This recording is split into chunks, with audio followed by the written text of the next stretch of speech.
June 7th, college baseball picks on the college baseball experience of the Sports Gambling Podcast Network is brought to you by Edge Boost. That is the bank account that is built for bettors. Sign up today at edgeboost.bet with the promo code SGPN and get a free Refstar Terrace t-shirt. Claim your shirt at sportsgamblingpodcast.com/refs.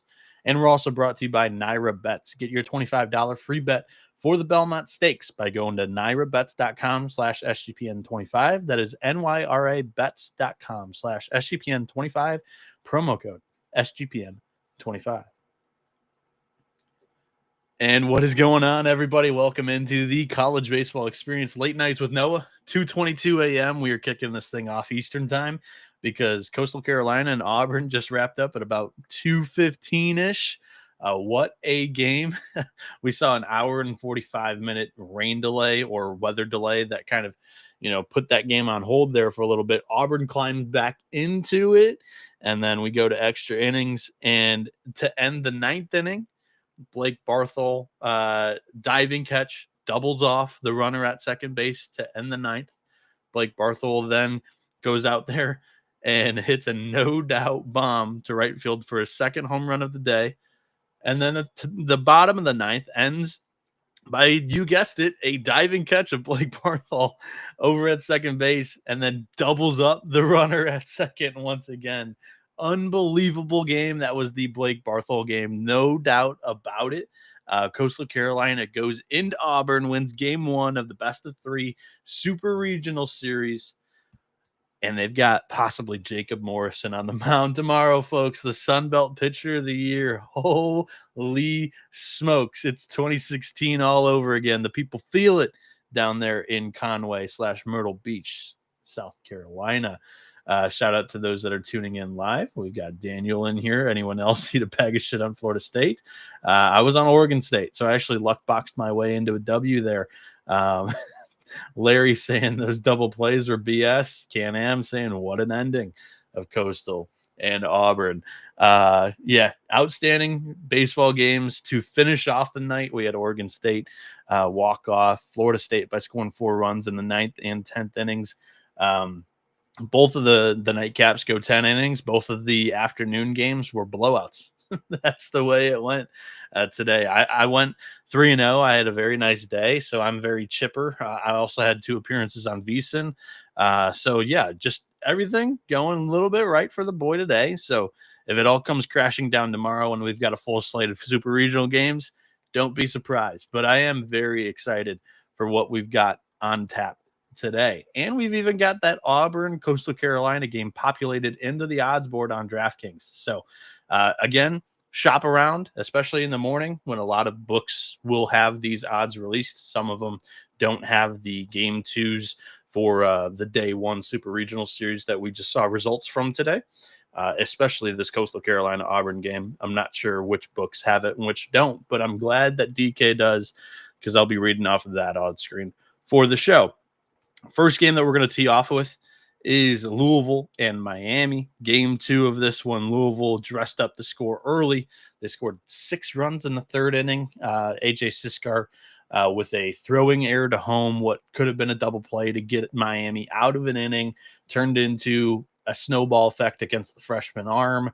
And Louisville runs it up. They put a couple of balls into that wind that I was talking about yesterday. I didn't go and find wind for what it's worth. With 4 games, with 2 games in the College World Series, it's much easier to go and find weather. Finding 8 different stadiums takes like 45 minutes for me on a map to figure out the wind. So I encourage you guys, if you have the spare time, to go over there and do that for yourself.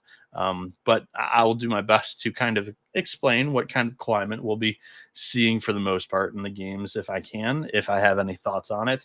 Louisville, Miami, this park played small yesterday because of the wind. And when it plays small, it is 1000% going to favor the Cardinals in this series, in this matchup. They just have the more powerful lineup top to bottom than Miami. It's really kind of Daniel Cuvée. I know Dorian Gonzalez and Max Galvin have kind of appeared at times throughout the year to give him support, but it's a really pitchable lineup, especially when you drill Cuvée in the hand in the first inning or second inning, and then he's not feeling 100% after that. But yeah, that's what happened today in that first at bat for Cuvée. Patrick Forbes looked great. I think he went 7 strong. It was either 6 or 7 through 100 plus pitches, was removed with 2 outs to go in one of those 6th or 7th inning there. The matchup that we're going to probably see Saturday, these are 2 of the pitchers that were listed on the game notes. Tucker Bivin for Louisville and Griffin Hughes for Miami. Bivin began the year as this team's closer. He's only got 4 starts on the season. It's a 4.37 ERA for the Cardinals' expected starting pitcher. But in those 4 starts, his last 4 starts, he has a 2.47 ERA. The Sierra, though, is a little bit alarming at a 4.38. So he could be due for some regression here, but also Griffin Hughes could be due for a little bit of regression after a complete game against Columbia. But in his last 4, so his last 5 starts have not been great, but Columbia is in that sample size. Louisville's got a much better lineup than Columbia, I would say. So in his last 4 ACC starts, it's a 6.21 ERA for Griffin Hughes, 3.90 on the season. He's got a 6-7 record in 90 innings. He's got 94 punch-outs, 33 walks, and a 3.43 Sierra, which isn't great compared to the season-long 3.90 ERA. So we could be once again seeing a little bit of an over in this matchup. And again, I don't expect Louisville's pitching to be lights out like it has been in the regional and in game 1 here. So once again, I feel like this is going to be a higher scoring game. And when it's a higher scoring game, it's going to suit Louisville better. So today, I feel a little bit more confident in the over 13 rather than the Louisville money line. Yesterday, it was a little bit flipped. I like the Louisville money line a little bit more than the over, but I like both picks. But for this one, I'll go with Louisville over 13 as my pick there. The next matchup is North Carolina, Arizona. Now, I thought this was the most, Benetton and I both agreed on this. It seemed like the most competitive 18-2 ball game ever. Arizona early puts up the first run, scores in the top of the first. That was only the second time that Jake Knapp had given up a run in the top of the first. Jake Knapp gave up the most hits he has all season long against this Arizona lineup that has been sticking it really well in the postseason, both the Big 12 tournament and the regional weekend.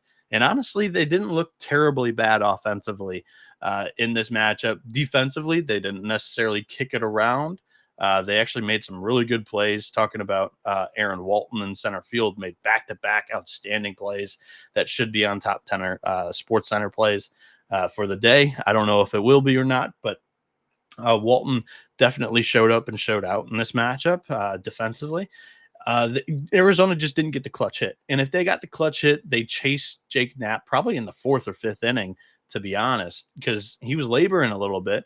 But because North Carolina was able to open up pretty quickly, I think it was the 2nd or 3rd inning, they build an 8-1 lead. They were just able to ride their horse, Jake Knapp, out there for 100+ innings, save the bullpen. They didn't throw any quality or important arms to win this series. So the bullpen's at full strength for North Carolina, which is not a great thing for Arizona. But Arizona hasn't used some of their top pieces out of the pen either because, like I said, the game got away from them early, score-wise, rather than performance. So Arizona's bullpen should be good to go here as well. And that's why it kind of lends me to the thought process of it should be a lower scoring game. Arizona should have a quick trigger on former reliever, now starting pitcher Raul Garezar, who's only got 7 starts on the year this season. On the road, he has a 3.97 ERA compared to his full season long 2.54. So it should be a quick trigger, quick pull for Garezar in this matchup. And you get to the bullpen that's been throwing pretty well down the stretch of the season. That's kind of been Arizona's strength. The offense has been an added bonus lately. This was an offense that was kind of nation average when it came to WRC plus. Coming into this weekend, WRC plus wise, they were 102, which was bottom 16 in the field of 64. So yeah, definitely something to note there for Arizona. But like I said, they hit 13 home runs in the second and third game in that regional. They entered the NCAA tournament with like the 53rd most homers. So this is an offense that has its groove right now. And like I said, I thought it was okay yesterday. So the under's a little bit dangerous. But I do lend myself to thinking it's going to be an under.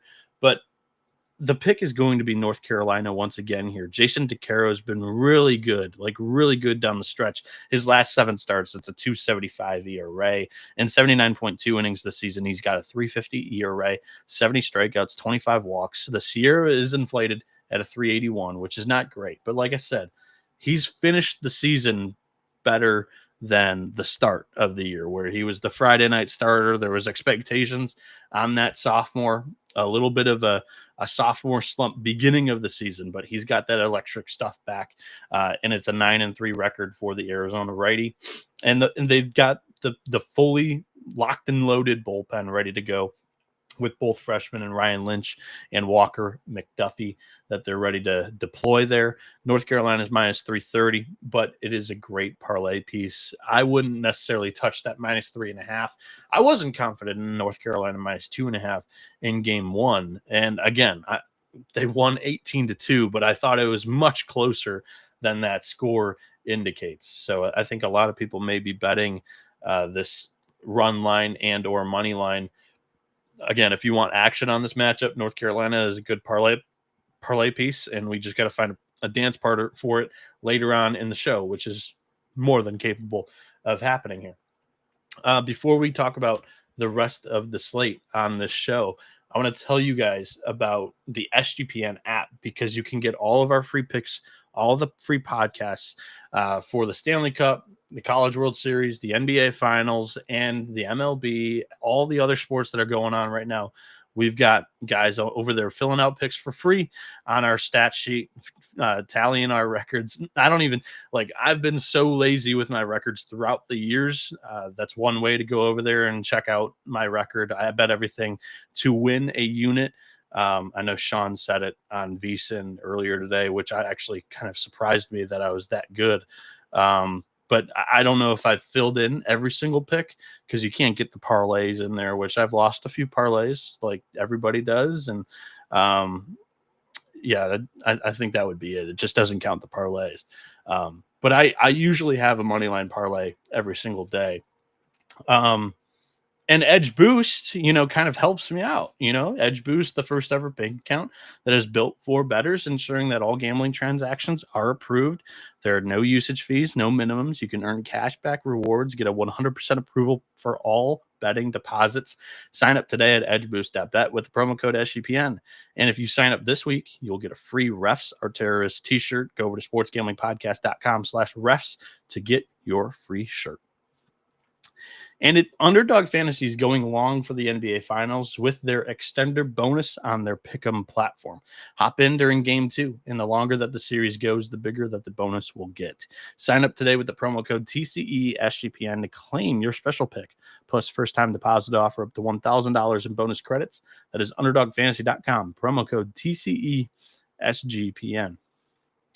And bet the Belmont Stakes at Saratoga with Naira Bets. Sign up today using promo code SGPN25 and get a $25 free bet plus a $200 deposit match bonus. Whether you're a seasoned bettor or just getting started, Naira Bets makes it easy for you to jump in on the action. This exclusive offer is just for the Belmont Stakes, so don't wait. Join now. Claim your free $25 Belmont bet today at nairabets.com/SGPN25.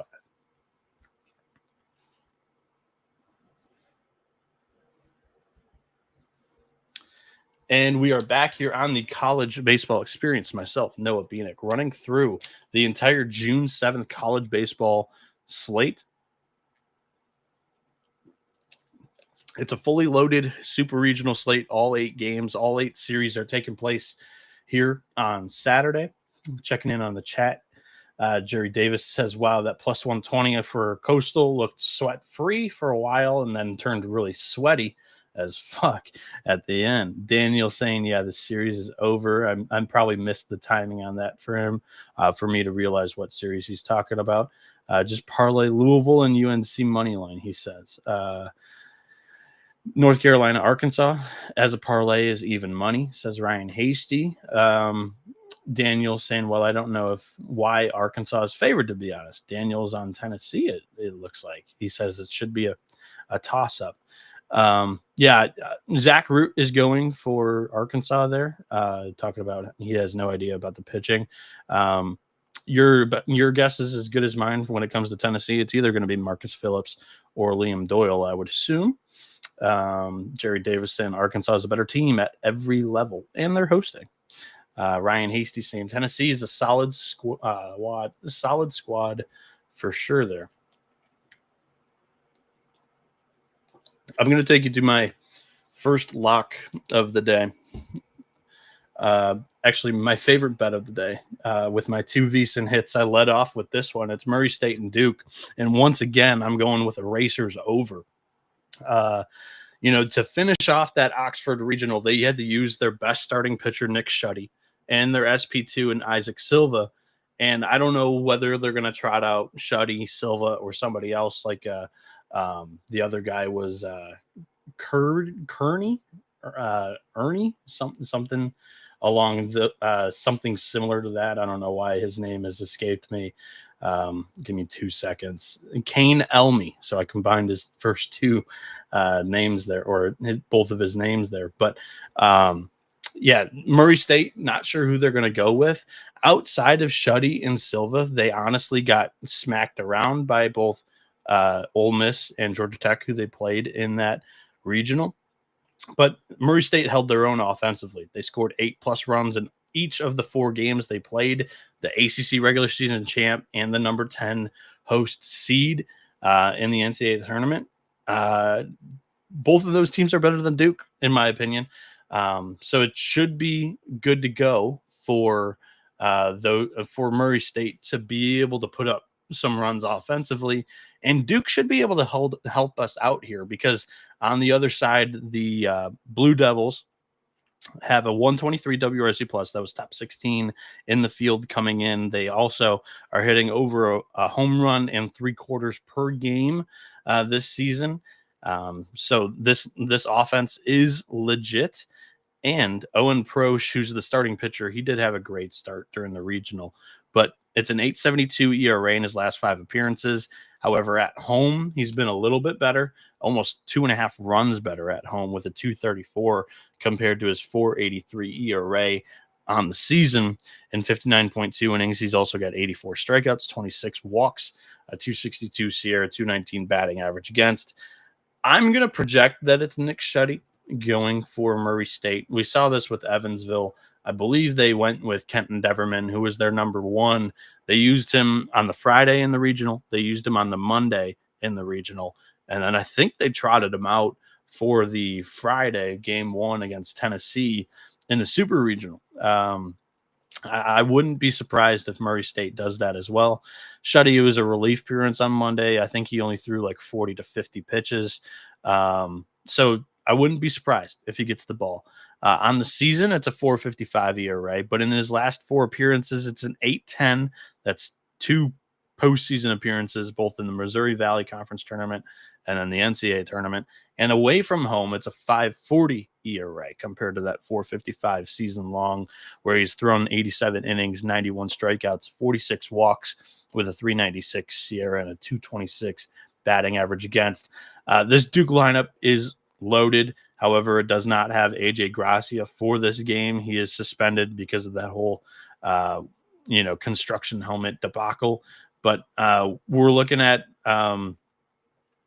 Ben Miller was practicing on Thursday prior to the super regional beginning, or Friday, on the Friday prior to the super regional beginning. So Ben Miller should be good to go for the super. I doubt that he misses the biggest postseason games of the year with a couple of days rest, because I know he missed that regional final. But with some rest, I think he should be good to go. Wallace Clark was unbelievable in their regional, but up and down this lineup, Jake Hyde, 11 home runs, Tyler Albright, 10 home runs, Sam Harris has 9 home runs coming into this regional, super regional. They've got 6 guys that are batting 300 and above, 8 that are hitting 295 or better in this lineup. Duke is pretty loaded. And then you're looking at, like I said, Murray State, 8+ runs in the 4 games that they've played. Jonathan Hogart was really good. Dustin Mercer hit like 8 or 9 extra bases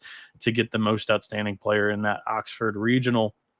And he's batting 351 on the season with a 924 OPS. Hogart's super important because Duke has a lot of left-handed pitching. Hogart bats leadoff at the top of this Racers lineup, and he's a right-handed stick. It's super important because he's got to set that table. He's got to be on base for these left-handed hitters that, there's a noticeable split. Murray State's still a really good offense against left-handed pitching. They are hitting 285 with a 915 OPS, but against righties, it's 326 with a 954. Ole Miss was trying to exploit that small hole throughout that regional, but Murray State was still putting up runs. So I know Hooks started a game. He got chased in the 3rd or 4th inning. The one guy that had success was Hunter Elliott, who, if Ole Miss just starts him in that first game and they don't throw off, maybe Murray State's not in this position, but they are. And I'm not quite sure that Owen Prosch or any of these other arms that Duke has is Hunter Elliott good per se.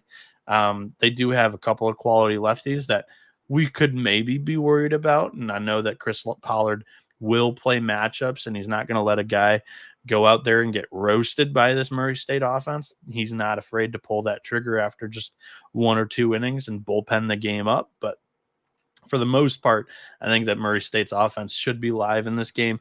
I like the over 13 here as one of my favorite plays going into Saturday. Jumping in back into the chat, Daniel said Arkansas had one of the softest regionals. Just saying. I mean, he's not wrong. Adam says odds that UTSA, but Murray has that dog in him, he says. Hasty says Murray has stared death in the face and laughed. Hasty saying we need the lock music. I wish I had the lock music. I don't have any lock music on this computer right now without Colby. Dilly Daggers saying for the number 3 team in the country, we got hoed with our draw last regionals.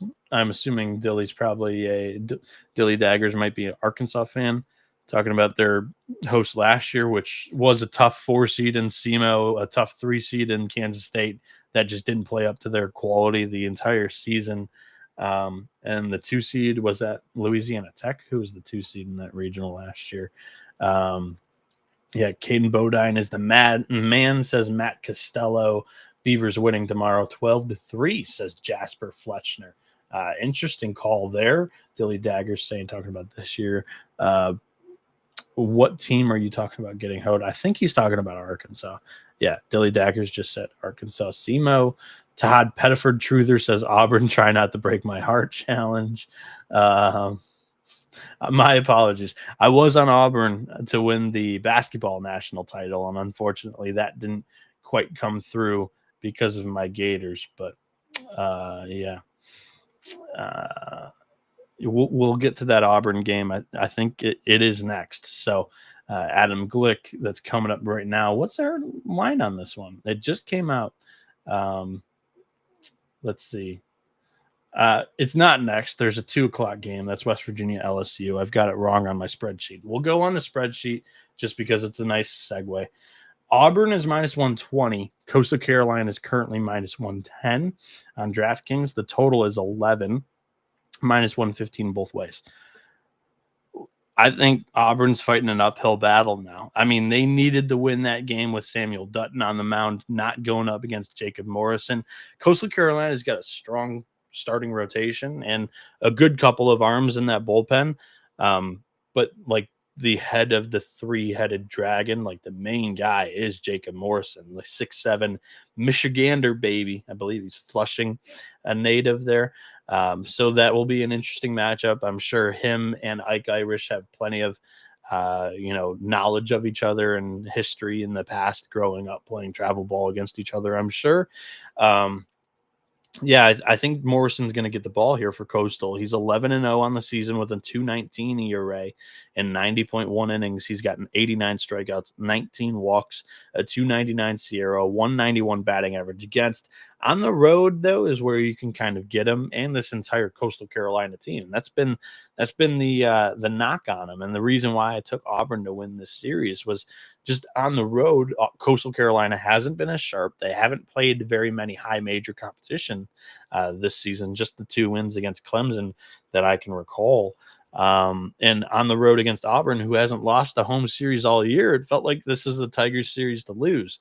But now, like I said, Morrison 408 road ERA compared to the 219 season long. In his last 3 starts, 371 ERA.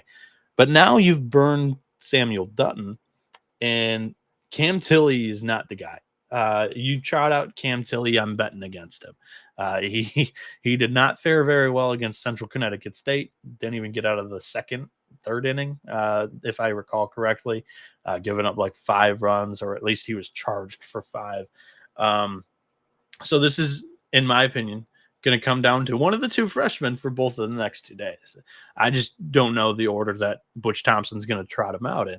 It'll either be Christian Chatterton, who I think probably gets the ball here on Saturday, because then Andres Alvarez through last Sunday, they'll probably keep him on the Sunday start, to my estimation. Or it could be Cade Fisher, who was a starting pitcher for a lot of the beginning of the year, moved into that bullpen, has been better out of the bullpen. I've said it for a while now. He's a good bullpen arm. I'm not quite sure if he's a starter.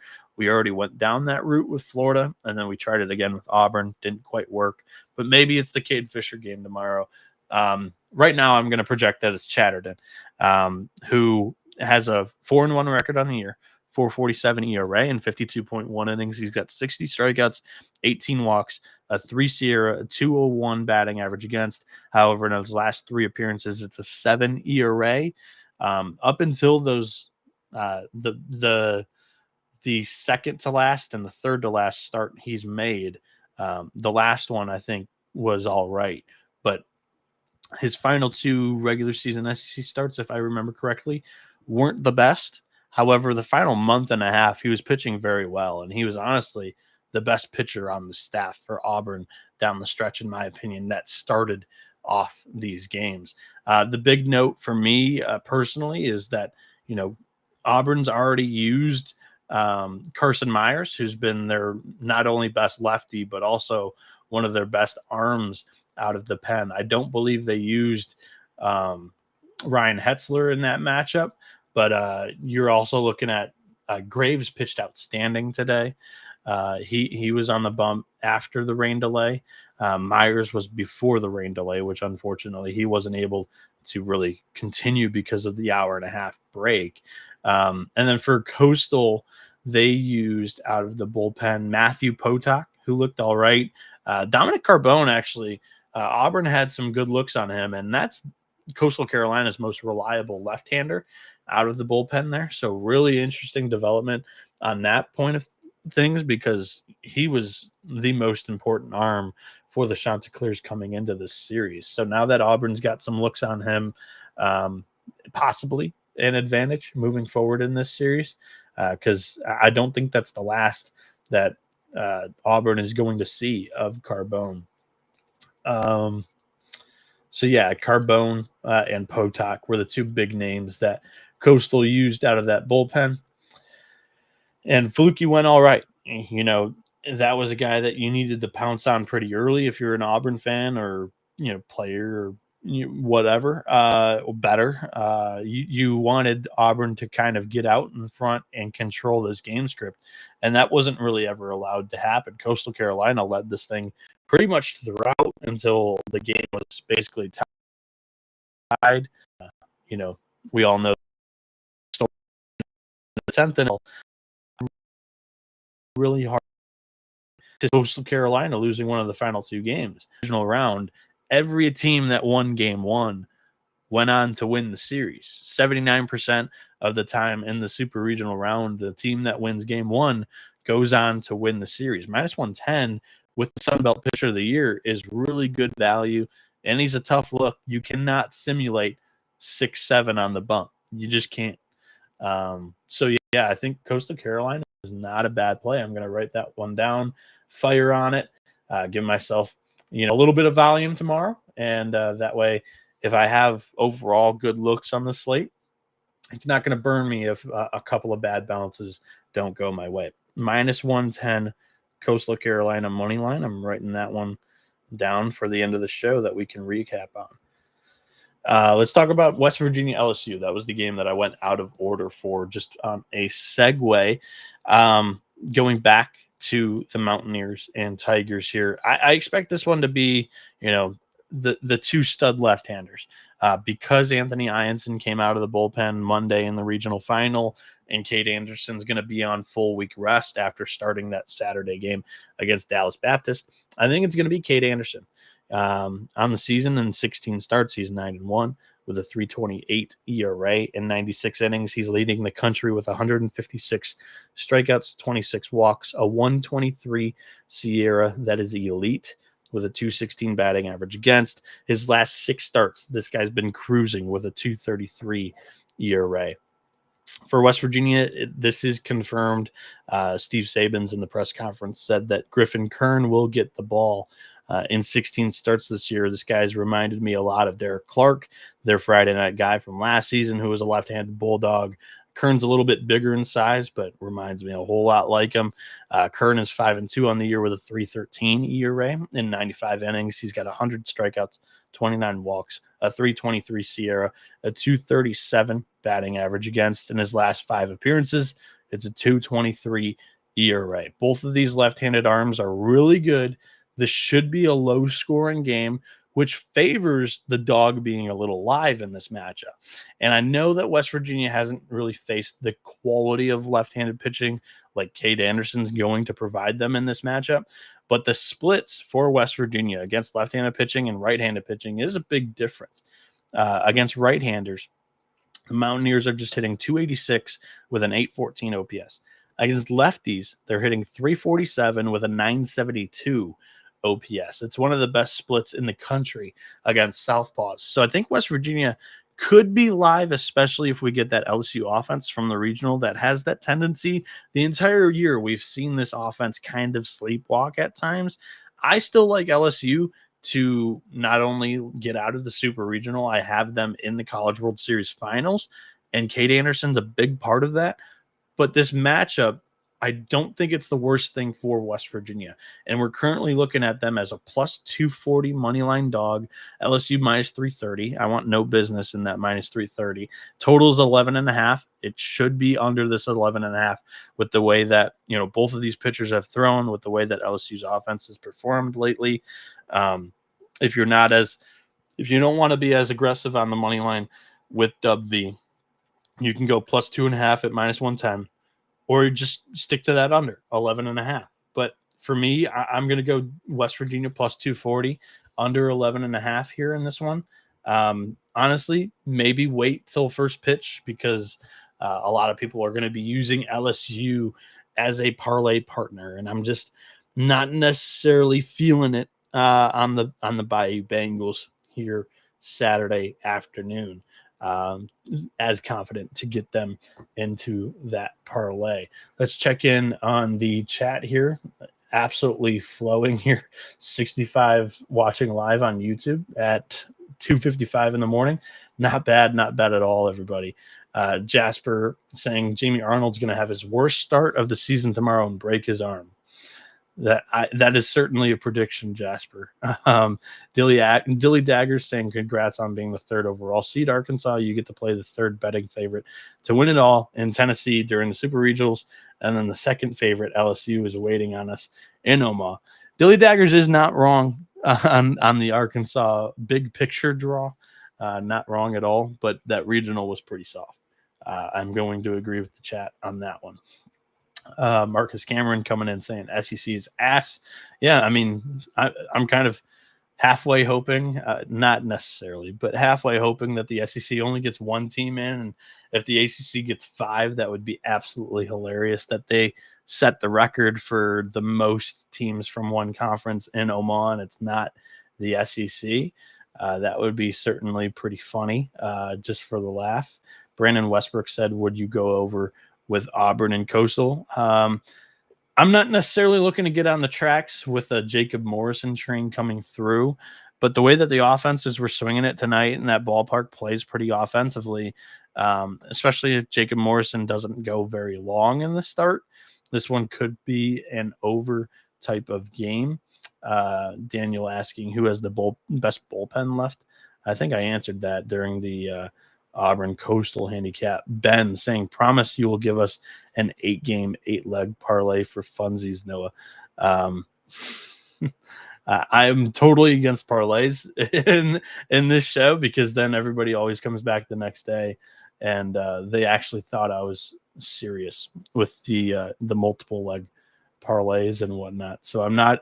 I've learned my lesson. I don't even go there anymore on these types of shows. But I know you and Jack certainly do enjoy your lottery ticket parlay for sure. Let's take a quick break and then we'll finish up with the final 4 games of this slate. Circa Resort and Casino in Las Vegas is giving away the ultimate fantasy football experience for a 12-person league to draft in Vegas and be treated like VIPs during your stay. You will get a limo ride from the airport, a $5,000 tab for stadium swim, and a hotel stay for you and your 11 league mates. You can always get 15% off all Circa properties over there in Las Vegas with the promo code SGP15. Enter the ultimate fantasy football contest for free at sportsgamblingpodcast.com/circa. That is sportsgamblingpodcast.com/CIRCA. And you've heard us talk about Rhythm before, but now they've just dropped a new game-changing feature called Power Trends. These are AI-detected patterns where Rhythm's model has consistently won and has a high return on investment. Power Trends are updated daily and are exclusive to Rhythm. There are no touts, no noise, just clean data-backed bets. Download the Rhythm app, check out Power Trends, and start betting smarter, because you know that we will be over here at SGPN. Get your 7-day free trial today by going to sportsgamblingpodcast.com/rhythm, sportsgamblingpodcast.com/RITHMM. And the college baseball experience is brought to you by mybookie.ag. MyBookie is your place to bet on every sport, including the NBA Finals.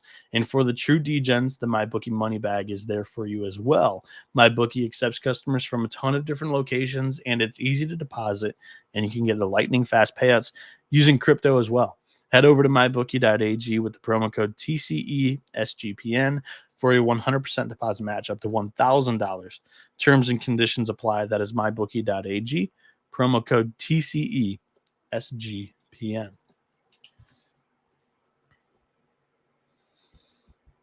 And we are back here on the college baseball experience, running through the 8 games on Saturday, June 7th.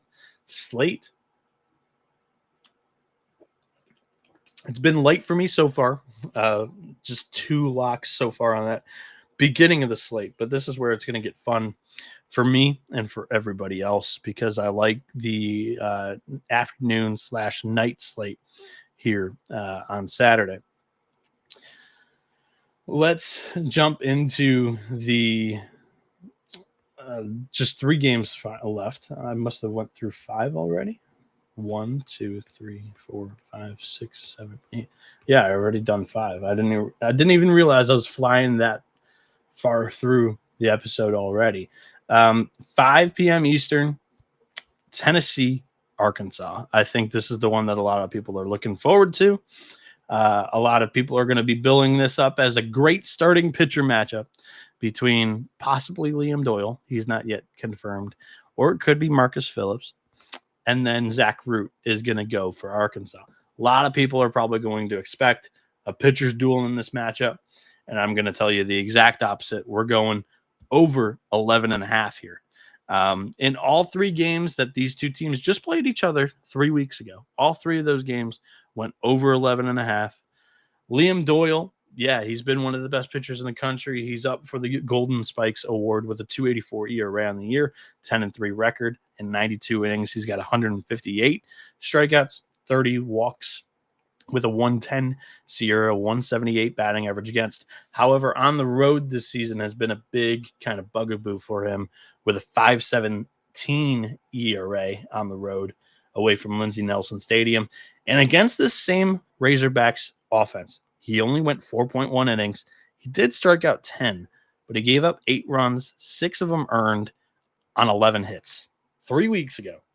And this Arkansas offense is one of the best units against left-handed pitching in the country this season. Hitting .352 with a 1059 OPS.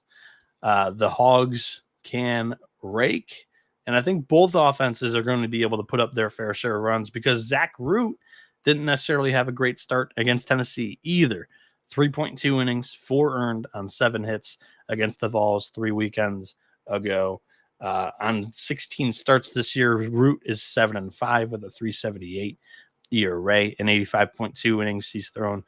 He's got 113 strikeouts, 29 walks, 257 SEER, and a 232 batting average against. I like both offenses in this matchup. Both of these guys have already seen these arms once before. You look at Arkansas's lineup, they're loaded with right-handed boomsticks. You're looking at Vahiva Aloy, who is up for the Golden Spikes as well. One of those final 3 that are in the running for that award. His brother Kahio Aloy is a big-time hitter. They are 2 of the guys that have double-digit home runs on this team. Charles Davalon as well at the top of the order. Ryder Helfrich is a right-handed hitter. Cam Kojal with 15 bombs. Brent Iredale has 13. This is an offense that honestly is one of the best units in general in the entire country. And then on the other side, Tennessee is also super talented on the offensive side of the ball. Second time seeing Zach Root. I think they should be all right. You're looking at that top of the order that, last year it was 5 guys, double-digit homers that all, had great batting averages. This year, staring right at you, Gavin Keelan, Andrew Fisher, Hunter Ensley, Dalton Bargo, Reese Chapman, all of them hitting above 280 with double-digit homers. This series should be very fun, but I'm not necessarily sure it's because of the starting pitching that's going to get a lot of the talk, at least before this game and possibly before the series. I'm going over 11.5. In all 3 games in that series, we saw the final weekend of SEC play, all 3 games over 11.5 runs. These offenses are legit. So give me that over 11.5. I think Arkansas wins it. I think if there's one arm that has a little bit of a better bounce back from their previous performance against these teams, it's Zach Root. He's a lefty going up against other really talented left-handed hitters in that Tennessee lineup. I think it should be able to fare him just a little bit more. And also Liam Doyle did relieve in that Monday regional final game through 2 2.3 of innings against Wake Forest to be able to get Tennessee into this position. So we'll see how well he bounces back after throwing 100 and plus some 130 pitches in a weekend here with 6 days of rest since his last appearance. Gabe Gackle enthusiast says Marcus Phillips is confirmed in this matchup. Well, that certainly takes away some of the trends that I was talking about for Liam Doyle. I do think that's probably the better move for Tennessee to start, Doyle on Sunday with a little bit more rest than after throwing him on Monday. But Marcus Phillips as well didn't get out of the 4th inning. I think he went 4.2 against Arkansas earlier in this series. On the season, 3.52 ERA and 71.2 innings. He's got 85 strikeouts, 28 walks with a 3.10 Sierra. He did throw really, really well against Cincinnati. I'd like to see him do that twice in a row. Let me look up his road ERA real quick. In a hostile environment like Baum Walker, how well will he be able to hold up? Because, like I said, it wasn't great the first time around for him against Arkansas. Marcus Phillips for Tennessee. Come on, my computer's taking forever to load and populate his stat page. Here we go. Doing it on the fly, but forgive me. His road ERA compared to a 3.59 season long on the road, it's 5.10. And just for good measure, Marcus Phillips versus Arkansas. He went, I don't believe he got out of at least the fifth inning. He was definitely an early exit. And let's see here. Against Arkansas, he only threw 4.1, gave up 3 earned on 7 hits with only 3 strikeouts. So he walked 3. That was their one win during the series. So something to note there, but I do think it also just it lends its way to the over. Either way, I like the over with either Liam Doyle or Marcus Phillips, like I began the handicap off with for this matchup. So Tennessee, Arkansas over at 11.5. It's also probably listed for Liam Doyle as well. So makes me like it slightly more. But again, I kind of had that feeling that I was not 1,000% sure who could throw in that matchup. So I like the over. I think that both offenses will show up and be ready to swing it in that one. Daniel saying Root is so hard to trust, though, been burnt too many times. He's been better down the stretch of the season, but I was totally there with you early on, 1,000% in SEC play. I'm betting on the Arkansas offense overall rather than Tennessee. But, at that price, I'm not necessarily enthusiastic about laying minus 175 with Arkansas against Tennessee there. So just give me that over 11.5. One of my favorite plays of the day. UTSA and UCLA are playing each other tomorrow. The Roadrunners are taking the flight out to Los Angeles, Southern California, Westwood. And so here's the handicap here. I'm betting UCLA. Zach Royce on the mound for UTSA. In his last 3 starts, it's a 6.53 ERA.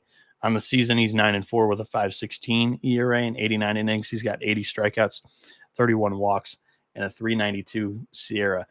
His start in the regional against Kansas State was pretty non-competitive. UTSA was able to bust down that door pretty early in that matchup. Kansas State did scratch across 1 or 2 on Royce early in that one. But again, it was pretty non-competitive after like the 4th or 5th inning, if I remember correctly, against UTSA for Kansas State. And I would like to see Royce in a little bit more of a competitive game. I believe he was on the mound for one of those Tulane losses in the AAC tournament. That's one of his last 3 starts where he's got that 6.53 ERA. And UCLA is much better this season at home, especially Michael Barnett. On the year, he's got a 4.18 ERA where he's 11-1. At home at Jackie Robinson Stadium, he's 7-0 with a 2.70 ERA. His last 4 starts has also been great with a 2.92 ERA in 75.1 innings this season. He's got 70 strikeouts, just 18 walks. I think that UCLA is going to be the side that you want to be on in this one because I do think that the Bruins offense looked super good in their regional, where I thought UCLA was one of the vulnerable hosts during that regional weekend. And they had 2 blowouts and then a UC Irvine game that was not very competitive for the majority of it with an 8-5 win. Michael Barnett pitched very well. Then, they go with Landon Stump, and then Ian May was great out of the bullpen in that series. Wyland Moss is a talented freshman that I do believe in. Looking at UCLA, I just think that there's more reason to believe in the Bruins that they win this game. Rock Chalosky should be pretty motivated coming into this weekend. Kind of got snubbed for that finalist list to win the Golden Spikes Award. Mulavai Laville was very good the regional weekend. Roman Martin had a few big hits there. UCLA is a team that I like here for Saturday. One of my favorite bets I like UCLA at this was minus 160 earlier, currently minus 160 still, the total of 12.5. I would probably say that this one has a chance to go over 12.5 here, and minus 1.5 for UCLA is plus 105. Just stick with the money line. I like UCLA minus 160 in this spot as Los Beeves is blowing up my mentions. So that's always great at 3 a.m. in the morning Eastern time. Love that account, though. Let's talk about Oregon State and Florida State. Perfect timing for the guy, right? Picked Los Beeves and his Beavers in game one, took the money line, bet it correctly.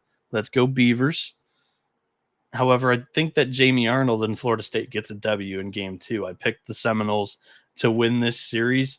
It was a pretty heads-up series overall. The one game that I was able to bank on a win, and I still firmly believe in that, is Jamie Arnold on the bump for Florida State. This guy has been really good, throughout his career at Florida State. Not necessarily his best season, his junior draft year. However, 13 strikeouts against Mississippi State in the postseason. This is a big game pitcher. A 3.12 ERA on the season, 8-2 record, 110 strikeouts in 78 innings with 26 walks, a 206 batting average against. He's going to face Ethan Kleinschmidt, who I do believe has the highest floor in that Oregon State starting rotation. Dax Whitney had an incredible start in game one for the Beavers. They did use Nelson Keljo, Hutchison out of the bullpen. So will be interesting to see what both teams deploy out of their bullpens, because Florida State kind of rode Charles longer than you would like it to lose that game 1,000%. Because now, I mean, this is the bullpen that has had a little bit of a hole throughout the year. Two trusty arms, Joe Charles, John Abraham. Oregon State's already seen both. You need Jamie Arnold to give you 6, 7, 8 strong, shorten up this game big time in order for probably John Abraham, because he was less used in that first game, or hopefully your offense is able to give you a little bit of a cushion, and you can go a little bit deeper into that pen, give Charles and Abraham an off day. And that's the Seminoles' way of winning this game. Minus 154 is a little rich, because I could 1,000% see the Oregon State Beavers winning this game, pulling it off at Goss Stadium. Total at 9.5. I do kind of feel like the under is a good pick. At Goss, in the Pacific Northwest type of thick, cool air at night, the balls don't fly as well. I do think it was a very offensive regional for not only the Beavers, but the entire Corvallis regional. But 9.5, it is a low total. It's more of an MLB total than we see in college baseball. But I think these are two MLB arms, and I think we get really good starts from both. Slightly better Jamie Arnold start. Florida State wins. It stays under the 9.5. And that's going to wrap up the show with all 8 matchups that we've talked about here today. Catching up on the chat here.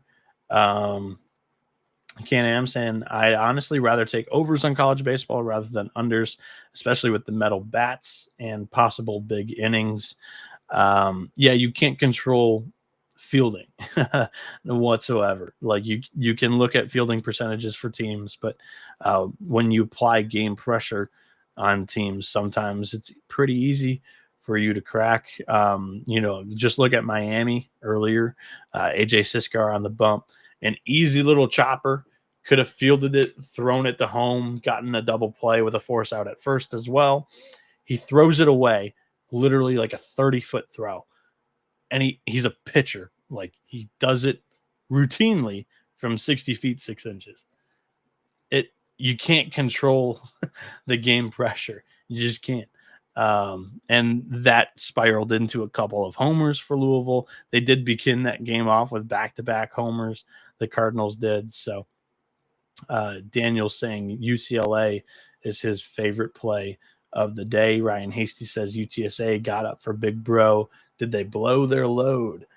He asks. I think UTSA is a very quality team. I think they're going to be pretty game for this series. My doubts are a little bit in Zach Royce and some of that pitching staff, but more Royce because he didn't pitch in a very competitive game. You could say the same thing for Barnett, but throughout the season against power conference competition, 7-0 at home, 270 ERA, minus 160 UCLA.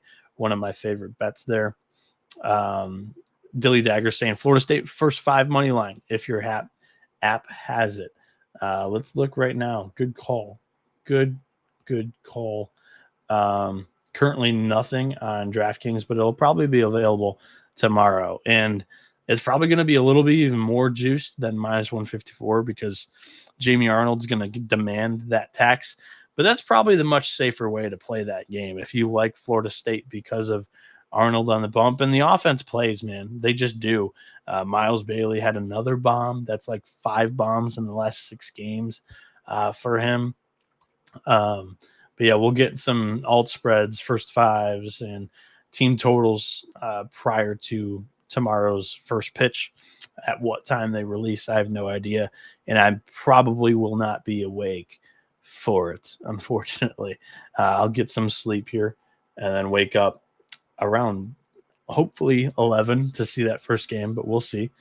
There was a mistake or two during regional weekend where I slept through a couple of innings of the early slate games. Brandon Westbrook saying, are you confident with the under in West Virginia Duke? So I like the under in West Virginia LSU. Duke and Murray State's my favorite play of the day for the over. Let's recap my favorite plays and get ready to end the show. Favorite play, Murray State, Duke, over 13. Murray State put up 8 runs per game, at least 8 runs a game in that Oxford regional. Duke's offense has been really good as well this season.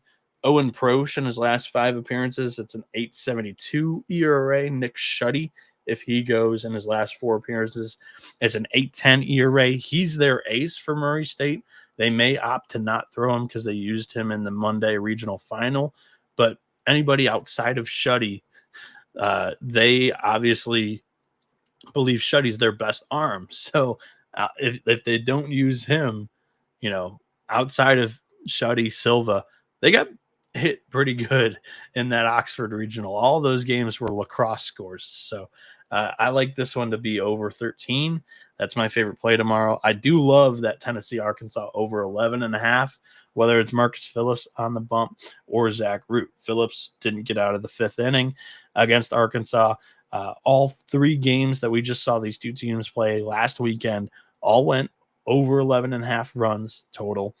Zach Root in his start against Tennessee didn't get out of the 4th inning, gave up 4 earned on 7 hits. I just think that both offenses are very talented.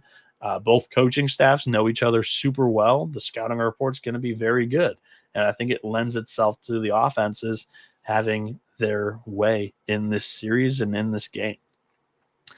West Virginia, I like the shot on the money line, plus 240 against LSU. West Virginia's lineup this season has been one of the best units against left-handed pitching. Cade Anderson's an elite southpaw that maybe West Virginia hasn't seen all season, but I think it's worth the shot. It's definitely worth the shot rather than putting LSU money line on your card at minus 330 or even possibly shoving them into a money line parlay. I think it's a little risky with how live that West Virginia offense looks to be so far. The way they've played throughout, the first 10 weeks of the year, and then in that Clemson regional, it's a legit lineup. And then Griffin Kern is a legit left-hander, and that LSU lineup at times can sleepwalk. So plus 240 on the money line. I do love that under 11.5 too. So if you're not willing to jump in on Dub V money line or plus 2.5, take that under 11.5 because you still can get that W even if LSU squeaks out a 5-2 win. I like UCLA minus 160. This is one of the final games that we wrapped up on. Michael Barnett at home this season, 7-0 with a 2.70 ERA. UCLA has been just a much better team at Jackie Robinson Stadium than they have been away. And then you look at Zach Royce in his last 3 starts, it's a 6.53 ERA.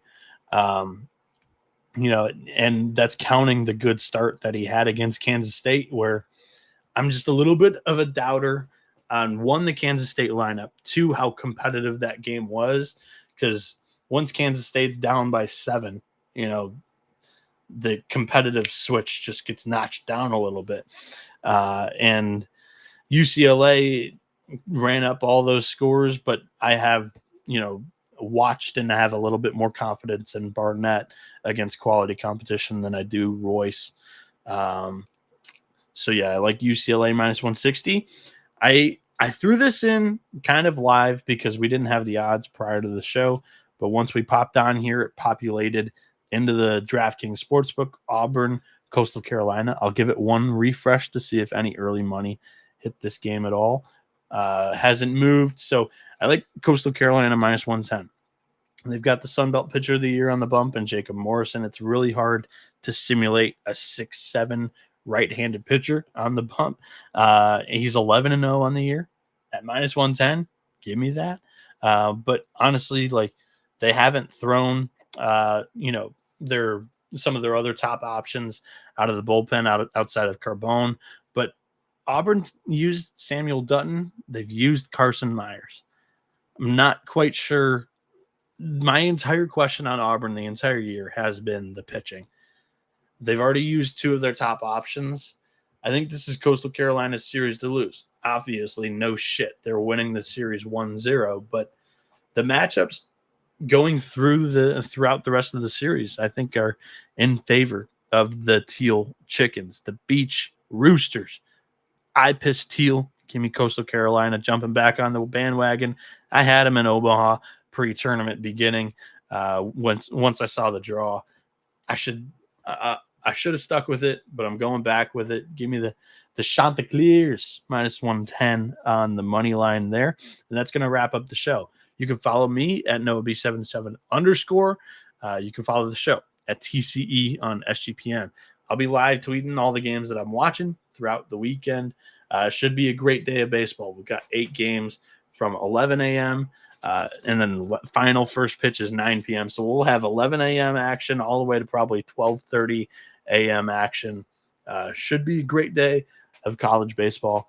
Can't wait to watch it all. Can't wait to be back here tomorrow with Sunday's picks, daily picks throughout the postseason for the 4th straight year here on the College Baseball Experience. Thank you all for tuning in. This has been the College Experience. You better start thinking about yours.